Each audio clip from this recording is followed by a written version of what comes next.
তো হ্যালো বন্ধুরা, তোমরা কেমন আছো? সবাই ভালো আছো? দেখো, আজকে একটা পার্সেল এসেছে। আমি আজ এক সপ্তাহ আগে অর্ডার করেছিলাম, কিন্তু আজকে এসেছে, তাই তোমাদের সাথে শেয়ার করলাম। দেখো, এর ভিতরে এক সাবান অর্ডার করেছিলাম, নিশ্চয়ই সাবানই এসেছে। আর আমার মেয়ে দেখো ভাবতেছে এটা কিছু খাবার আছে, তাই দেখো অস্থির। আর বন্ধুদের তোমাদের বলি, আমার মেয়ের ভিডিওগুলাই বেশি বেশি করে লাইক করবে। আমার ছোট্ট মেয়ে ভিডিও করে, তোমাদের তো ভালো লাগে নিশ্চয়ই, কমেন্টে জানাবে কেমন লাগে।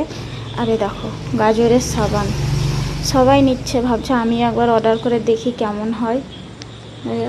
তিনটে ছিল দেখো, একটি, এই যে একটি, দুটি, তিনটি। বেশি দাম নেই, 157 টাকা। তোমাদের যদি কারো নিতে মন হয় আমাকে কমেন্টে বলতে পারো, আমি যেখান থেকে নিয়েছি তার লিঙ্কটা দিয়ে দেবো। আর আমার মেয়ে ভাবতেছে কেক। দেখো, তো আজকের মতন আসসালামু আলাইকুম।